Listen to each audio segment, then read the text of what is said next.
So that's it. I threaded these rods, a little loose in there, but they actually line up very easily once you stick the bolts through.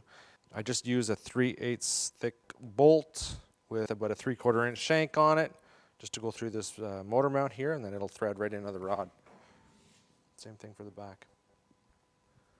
Before putting the motor in, you need to take off your reed valves. There's not enough room to slip it in.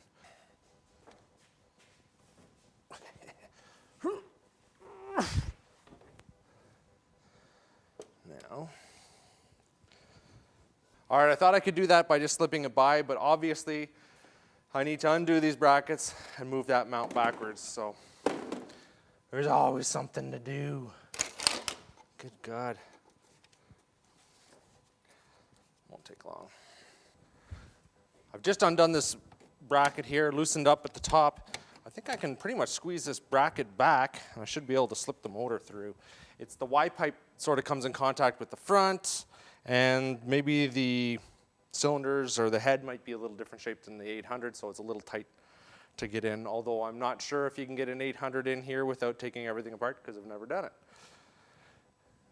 I can't take the Y pipe off because it's just too hard to get on in that tight little environment.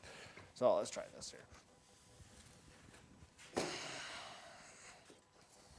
Just need another set of hands here. Where's Jamie when you need him?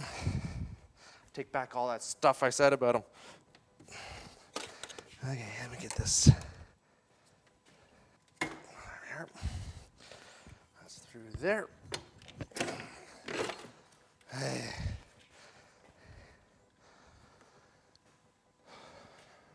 $700's in. Tricky, but we got it. Now I gotta try to find those bolt holes. Now you didn't get to see that because I was busting my knuckles and yelling and screaming and swearing and yelling at the dogs and kicking that cat. But I got it in. It was tricky, and I don't think it's ever coming out. So now I just gotta hook up my wires, hook up these brackets that I took apart, and get her on the move. Before I do anything, I'm gonna get my wiring all hooked up because that's just what has to be done. I'm just installing the Boyce and Reeds that I had on my 700. You'll see the boost bottle right here. That actually fit. Didn't know if it would fit in there. It did. So that's good. But the thing is, I've got a brand new set of V-Force Reeds coming. And they don't use the bottle. So when they come in, I'll just install those instead. Clear up a little bit of room in there. It's pretty tight right now. And I'm missing a bolt.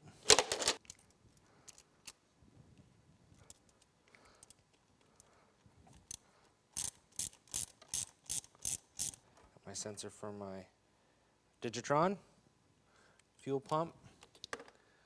Line going into the fuel pump. I need to get a longer impulse line because the impulse comes out of the case on the far side of the motor, the 800, and on this side, on the 700. Clutch in there. Shocks on.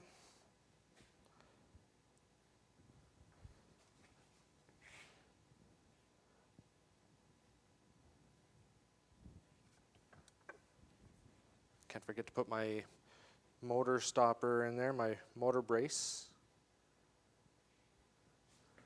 Tighten up a few little odds and ends in here.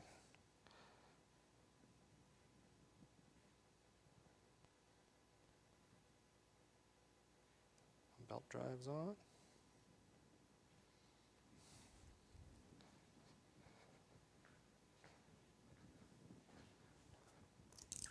So I'm going to cut it off here and here, make some new brackets for it, mount it down nice and low.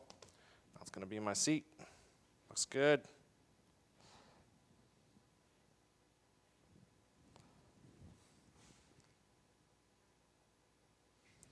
Looking like a monster. Today was a short day throwing that motor in. We've got a big snowstorm coming, so I'm going to head home. I I got to thank you guys for showing up today. I always appreciate it when you come by. Make sure you check out firstplaceparts.com. They've got all kinds of parts for modding your sled. They have a new catalog coming out, and it's going to blow your mind away with all the parts and pieces they have on it. If you don't see something on their site, give them a call. They'll be able to get it for you. So check out firstplaceparts.com on Facebook. Check us out on Facebook. Give us a big thumbs up on YouTube, and thanks for watching Powermodz.